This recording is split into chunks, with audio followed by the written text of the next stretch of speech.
নমস্কার বন্ধুরা, কেমন আছো? আজ আমি বানাবো ডিম রাইস। কারণ বাড়িতে সেরকম কিছু নেই বলে ভাবলাম একটু ডিম রাইসই বানিয়ে দিই। তার জন্য কড়াই তেল দিয়ে দিয়েছি। ডুমো ডুমো করে আলু কেটে আলুগুলোকে হালকা করে ভেজে নেব। ভেজে নিয়ে আমি তুলে রাখবো। তারপর আমি একটুখানি বাড়িতে ফুলকপি ছিল, একটু ফুলকপিটা ভেজে নেব।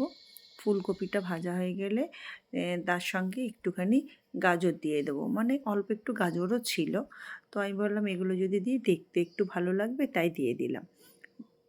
ডিমগুলো সেদ্ধ করে রেখেছিলাম, ডিমগুলোকে হালকা করে ভেজে তুলে নেব।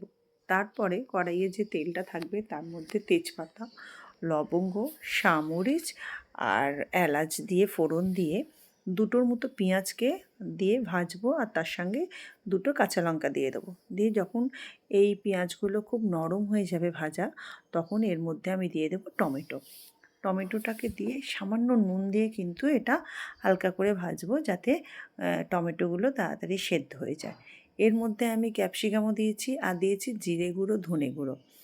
এইগুলো দিয়ে ভালো করে নেড়ে তারপর আমি একটু আদা আর রসুনের পেস্ট দিয়ে ভালো করে কষে নিচ্ছি।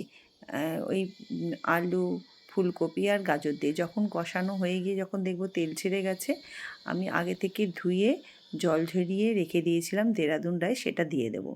দিয়ে ভালো করে নাড়াচাড়া করে নুন দিয়ে দেব। আর আমি যতটা চাল নিয়েছিলাম তার ডবলের থেকে একটু বেশি আমি জল দেব, কারণ আলু আর ওই সবজিগুলো সেদ্ধ হবে। দিয়ে আমি 10 মিনিটের মধ্যে ঢাকা দিয়ে রেখেছি। দেখুন ঢাকা খুলে দেখছি হালকা করে জল আছে, আর অর্ধেকের বেশি ভাতটা সেদ্ধ হয়ে গেছে। এবার এর মধ্যে আপনার স্বাদ অনুযায়ী একটু চিনি দেব, একটু গরম মশলা গুঁড়ো দিয়েছি, আর একটু দিলাম ঘি। দিয়ে ভালো করে মিশিয়ে ডিমটাকেও দিয়ে এবার ভাপে 5 মিনিট রেখে দেবো।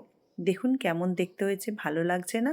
খেতেও কিন্তু খুব সুন্দর হয়েছে। বন্ধুরা একবার করে দেখবেন, বাড়িতে খুব তাড়াতাড়ি হয়ে যায়। ভালো লাগলে লাইক, শেয়ার, সাবস্ক্রাইব করবেন।